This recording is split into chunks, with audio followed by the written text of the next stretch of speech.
Olá pessoas, esse é outro vídeo meu aqui na internet. E no vídeo de hoje então vamos falar um pouquinho sobre Anna Karenina do Sr. Tolstói. Mais especificamente vamos falar sobre a quarta parte deste romance. Muita gente vem chegando agora um pouco atrasada e vem falando: ai, tomara que dê tempo. Eu também espero de verdade que todo mundo consiga ler mais ou menos no mesmo ritmo. E foi pensando justamente nisso que eu organizei esse projeto de leitura coletiva da maneira com que ele está organizado, que é um vídeo a cada 15 dias. Enfim, eu não sei se vocês percebem, mas a minha voz ela está um pouco estranha e foi por isso que não teve vídeo ontem. Eu estou gravando esse vídeo no domingo pela manhã, porque a minha voz já está um pouco melhor, então espero que eu consiga postá-lo ainda hoje ou no mais tardar até amanhã de manhã, que vai ser segunda-feira. Bom, o que aconteceu nessa quarta parte, que foi a menor parte até agora, porém foi a parte com mais emoções, não é verdade? Bom, os Karenin, né, que é o Alexei e a Anna, continuam morando na mesma casa, apesar de tudo que vem acontecendo, só que apesar deles estarem morando juntos, ainda assim o relacionamento deles, não é porque eles estão morando juntos que eles estão tendo um relacionamento mais próximo. A Anna continua se encontrando com o Vronsky, o Karenin sabe disso, ele meio que já, digamos, já aceitou essa situação, mas ainda assim ele fala, olha, em nome da decência, eu acho que você não deve encontrá-lo dentro da nossa casa. Então você pode até se encontrar com seu amante, desde que seja da porta para lá.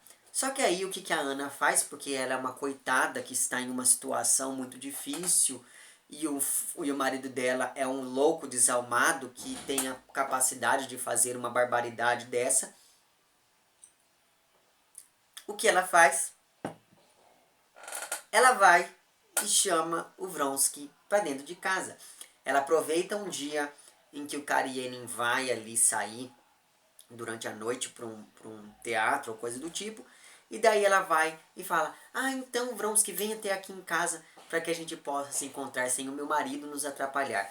Veja só que mulher perspicaz, não? O que acontece, porém, é que assim que o Vronsky chega na casa da Anna, ele acaba esbarrando com o Karenin, porque o Karenin havia voltado um pouco mais cedo para casa e já estava de saída de novo, e daí os dois acabam se encontrando e acaba rolando uma situação extremamente desagradável.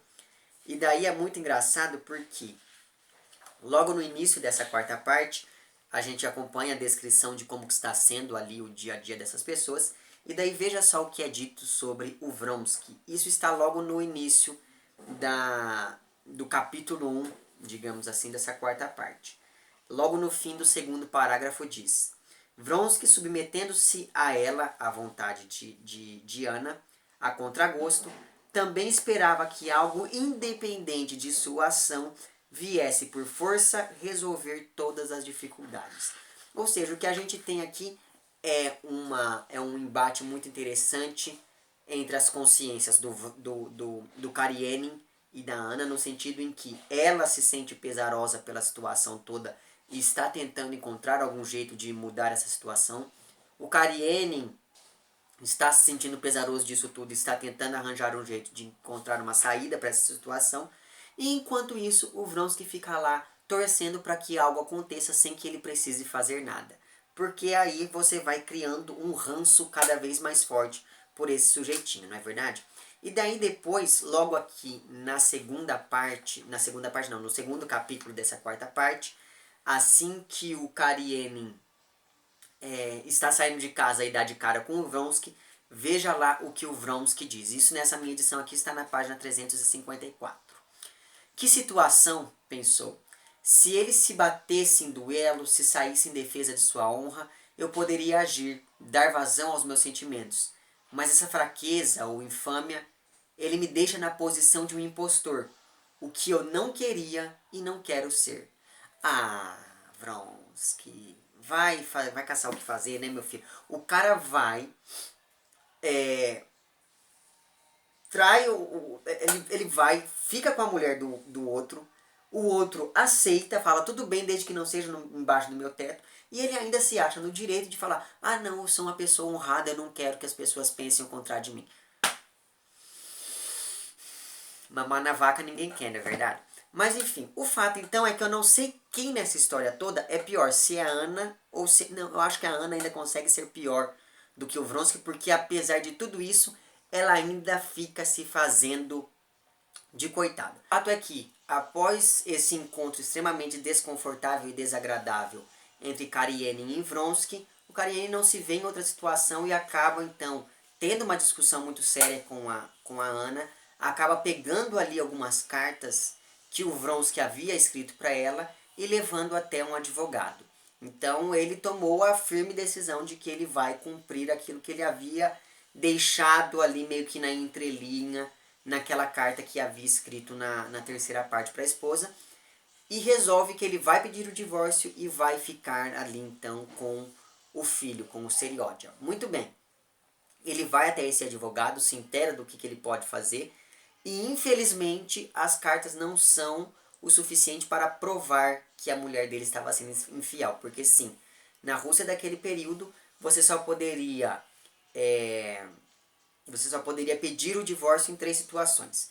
Em caso de infidelidade, em caso de incapacidade física de uma das partes, ou em caso de sumiço por mais de 5 anos de uma das partes. Como então o caso que se aplica a essa situação ali do Karenin ao divórcio, ele poderia pedir por 2 partes, ou fazendo com que a Ana digamos, confessasse a sua infidelidade, ou levando provas de que ela estava sendo infiel. Só que essas provas não poderiam ser apenas as cartas.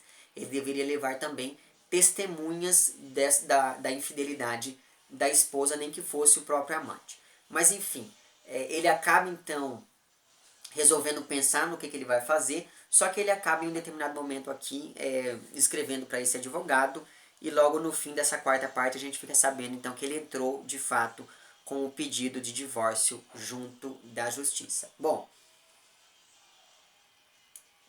durante a discussão que ele está tendo com Ana sobre essa questão toda, em que ele acaba comunicando à esposa que ele vai de fato pedir o divórcio, ela acaba se sentindo extremamente ofendida diante da atitude do marido. E daí, isso acontece na quarta parte aqui no quarto capítulo dessa quarta parte. Nessa minha edição está na página 363. E daí ela fala, olha, você está me ofendendo muito com tudo isso. E o Karenin responde para ela de maneira incrível. É possível ofender uma pessoa honrada e uma mulher honrada, mas dizer a um ladrão que é um ladrão é apenas a constatação de um fato. Veja, esse homem, o pragmatismo dele foi uma coisa que no início me incomodou um pouco, mas agora eu acho ele assim, simplesmente genial. Sabe, ele não é aquele tipo de pessoa que fica perdendo tempo com coisas que não vão levar a lugar nenhum. Não, ele pensa, bom, vou fazer isso, e daí ele vai e faz. Então veja que a praticidade dele é algo encantador. Mas enfim, estou cada vez mais apaixonado por esse sujeito. O fato então é que ele leva essas cartas até o advogado, só que fica sabendo que não vai dar muito certo. Ele precisa de outros tipos de formas de provar, de outras provas da infidelidade da esposa. Enquanto ele vai pensando em como arranjar essas outras provas, Karenin acaba indo até Moscou, porque afinal de contas o tempo não para e a vida também não. E daí ele vai até Moscou para poder, enfim, resolver algumas coisas de trabalho. E daí, quem ele encontra em Moscou? O Oblonsky. Não sei se você se lembra, mas o Oblonsky é aquele cara que que no começo do romance estava traindo a esposa. Aqui a gente fica sabendo que ele continua traindo a mulher dele, dessa vez com uma atriz ali do teatro, enfim. Ele acaba assim. E o Oblonsky é cunhado do Karenin, ou seja, ele é irmão da Ana. Bom, o fato é que estava lá o Karenin andando pelas ruas de Moscou e quem encontra Oblonsky. E o Oblonsky todo feliz fala assim, ai, vem até a minha casa pra gente poder conversar e você poder, enfim, amanhã a gente vai dar um jantar, vai estar bastante gente, venha, por favor. O Karenin fica em uma situação meio esquiva e resolve ir esclarecer tudo, falar assim, olha, eu não vou conseguir ir até a sua casa, mas não é porque algo social me impede. O que me impede é o fato de que sua irmã está me traindo. Então ele vai, tem essa conversa com o Oblonsky e o Oblonsky acaba então convencendo o Karenin a ir nesse jantar mesmo assim, para que ele pudesse conversar um pouco com a Dolly, porque afinal de contas a Dolly tem um trato mais especial com o Karenin, enfim. O Karenin acaba aceitando tudo isso e acaba indo lá até o jantar na casa dos Oblonsky. Nesse jantar, além do Karenin e da família Oblonsky, também estão ali alguns outros personagens que aparecem meio que eventualmente ao longo da história. E está também o Sr. Lievin, que acabou de voltar do estrangeiro. Lembra lá que no fim da terceira parte ele resolve sair em viagem pelo exterior? Pois é, aqui ele já voltou. Ele foi para a Alemanha, para a França, para a Itália, para a Inglaterra, se não me engano, ou coisa do tipo. Ele voltou com uma série de ideias sobre a questão do trabalho, porque lembra lá que ele está escrevendo um livro sobre o trabalho no campo, ou pelo menos ele intenta escrever um livro sobre o trabalho no campo. E daí então, uma vez estando lá nesse jantar, ele está ali envolto nas conversas, ele está conversando com todo mundo e fica sabendo que Kitty também está nesse jantar. E quem é Kitty? Kitty é aquela mocinha que lá no início do livro havia recusado o pedido de casamento de Lievin para poder ficar com Vronsky antes de Vronsky ir e fugir rumo Petersburgo para poder ficar com Anna Karenina. Pois é, Kitty passou por todo aquele processo de recuperação que a gente ficou sabendo. Foi até um pouco chato da parte dela, todo aquele drama, mas enfim. E agora ela já está recuperada. E daí o que acontece? A melhor coisa desse romance até agora. Porque os dois fazem as pazes. Veja só você. Eles acabam se encontrando ali, eles acabam se aproximando nesse jantar. Acabam percebendo que eles ainda se gostam muito. Kitty acaba reconhecendo que, enfim, ela havia cometido um erro dantesco ao fazer o que fez. E, dada a atual conjuntura da relação dos dois ali, o Lievin acaba então pedindo a mão da Kitty em casamento. E essa foi, assim, a parte mais legal do romance até agora, pelo menos na minha opinião. E daí é muito engraçado a maneira com que o Lievin começa a conversar com a Kitty. Eles começam a escrever em um papel para que ninguém perceba que eles estão falando daquele tema. Eles começam a escrever apenas as iniciais das palavras que eles querem dizer.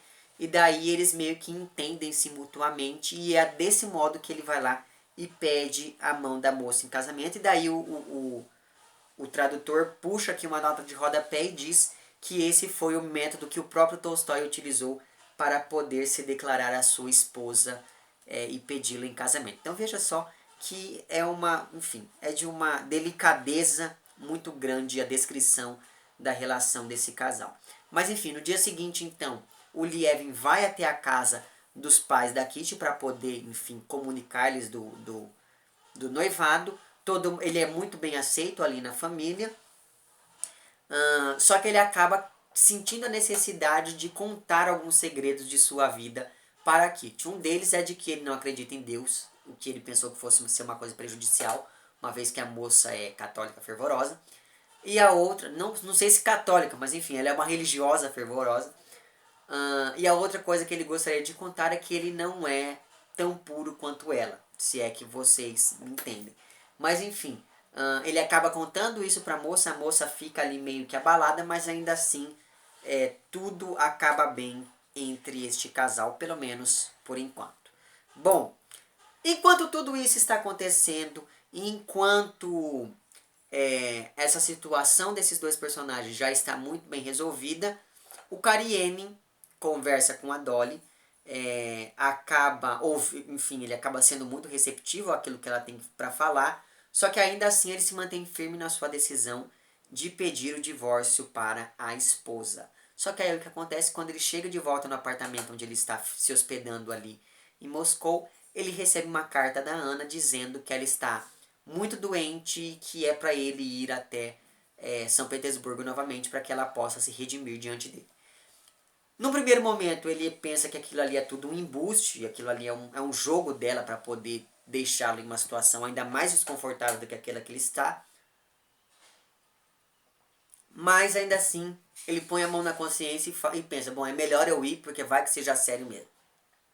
Ele vai e assim que ele chega lá, ele percebe que a mulher está assim, do pau pro bagaço, né? Então, ele fica totalmente comovido com aquela situação toda. A Ana, assim que ele chega, a Ana meio que acabou de dar à luz a uma menininha que também se chama Ana. E ele percebe que a esposa está de fato à beira da morte. Ela está com um tipo de febre que acomete as moças que acabaram de dar à luz. E a cada 100 casos, 99 acabam em morte. Só que a Ana, infelizmente, é um caso que acaba com a moça viva. Infelizmente, a Ana não morreu, não é verdade? Mas enfim, apesar disso tudo, o Cariene acaba então perdoando diante ali da situação da moça. Ela está na cama com febre, delirando, aquela coisa toda, e daí ela pede desculpa para ele. E ele, numa atitude extremamente, enfim, honrada, ele acaba então desculpando a moça e fala, não, tudo bem, isso está tudo ok, né? O que eu vou fazer? Afinal de contas, a mulher precisa de mim. Então ele meio que desiste, pelo menos nesse momento, ele meio que desiste de pedir o divórcio da esposa. E acaba, inclusive, desculpando não apenas ela, mas até mesmo o próprio Vronsky. Veja só vocês que homão da porra que é esse tal de Skariene, né? O fato é que o Vronsky, ele fica totalmente chocado diante da atitude do Kariene. Ele acaba esperando tudo menos aquilo daquele sujeito. E quando ele volta para casa, ele tem a ideia brilhante de se matar. E daí a coisa mais legal... Ah, também, isso foi uma coisa bem legal que aconteceu. Ele pega e resolve que ele vai dar um tiro no peito, porque ele não pode lidar com a humilhação pela qual ele está passando. E daí então, quando ele dá o tiro no peito, ele dá o tiro no lugar errado e acaba não morrendo, o que faz com que a notícia se espalhe para toda a vizinhança e todo mundo fique sabendo que ele é um covarde que tentou se matar. Veja, não estou falando que quem tenta se matar é covarde. O que eu estou dizendo é que as pessoas dali cria-se essa imagem dele enquanto uma pessoa que achou no suicídio um caminho mais fácil para se livrar dos problemas. Então veja que após essa tentativa frustrada do Vronsky se matar, o que nós temos é uma pessoa que falha amorosamente, uma vez que ele está envolvido nessa situação toda, totalmente desagradável. Ele falha profissionalmente, porque ele está pensando seriamente em pedir demissão do emprego. Ele falha pessoalmente, uma vez que ele não conseguiu nem se matar, veja só você. E ele falha socialmente, porque a imagem dele fica arruinada diante das outras pessoas. Uma vez que ele é uma pessoa extremamente fadada ao fracasso, ele fala, bom, o melhor que eu tenho que fazer é ir embora dessa cidade. E daí, antes de ir embora, ele resolve ir conversar com Ana. Muito bem. O que está acontecendo enquanto tudo isso acontece na casa do Vronsky? O que está acontecendo na casa dos Kariene? Ana continua fazendo as suas idiotices. Por quê? O Kariene não só aceitou tudo o que se passou, não só desculpou a mulher, não só está cuidando dessa mulher, como também está cuidando da filha do outro. E a Ana não enxerga isso e fala que o marido é um monstro desalmado e que, nossa, meu Deus do céu, como esse homem é ruim. Percebe como eu gostaria, cada vez mais eu gostaria que ela tivesse morrido.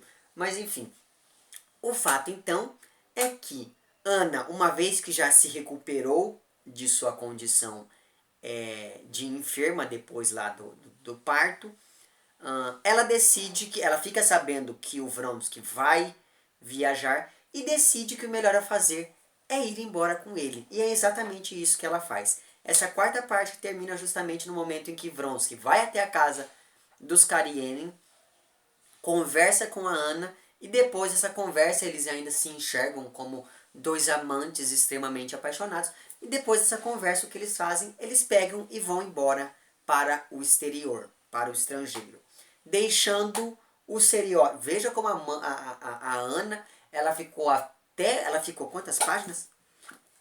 Ela ficou 400 e tantas páginas falando que, eu não posso deixar o meu filho para trás, eu não posso deixar o meu filho para trás. E é exatamente isso que ela faz.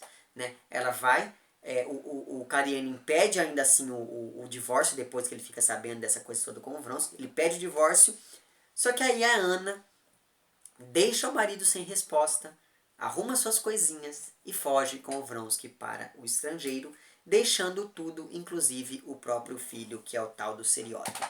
Outra coisa que me incomodou muito aqui nessa quarta parte foi uma discussão que eles tiveram durante o jantar na casa do Oblonsky sobre a educação das mulheres, de como que isso se relaciona com a questão da emancipação feminina e etc, etc. E daí uma pessoa fala assim, não, as mulheres querem se emancipar porque elas precisam de dinheiro, então elas precisam trabalhar. Aí outra pessoa fala assim, mas um trabalho é um dever, então as mulheres estão querendo mais deveres, é isso? E daí uma pessoa diz o seguinte, eu só acho estranho que as mulheres procurem novos deveres quando vemos, infelizmente, que os homens em geral fogem deles. Quem sabe se os homens não fugissem de seus deveres, as mulheres não precisariam assumir os deveres dos homens, não é verdade? Isso está na página 386 dessa minha edição, que corresponde então a a um pouco mais da metade do 10º capítulo dessa quarta parte. Essa conversa sobre a situação feminina me incomodou um pouco também, mas não há incômodo que supere essa situação toda de Ana Karenina e de Vronsky e desse povo todo. Eu espero de verdade que eles morram, que o trem exploda. Mas enfim, é isso. Foi aqui que paramos nessa quarta parte. Diga aí nos comentários o que, é que vocês acharam desse momento do livro. Quais são as expectativas que vocês têm para o futuro. Se vocês compartilham do meu ódio mortal pela Ana. E é isso então. Se você gostou do vídeo, não esqueça de curtir e de compartilhar. Caso não tenha gostado, não esqueça de dizer lá embaixo porque não gostou. Se você está inscrito no meu canal, muito obrigado pela sua inscrição. E caso não esteja inscrito, se inscreva também lá embaixo. É isso, um abraço para vocês todos e até o próximo vídeo e tchau.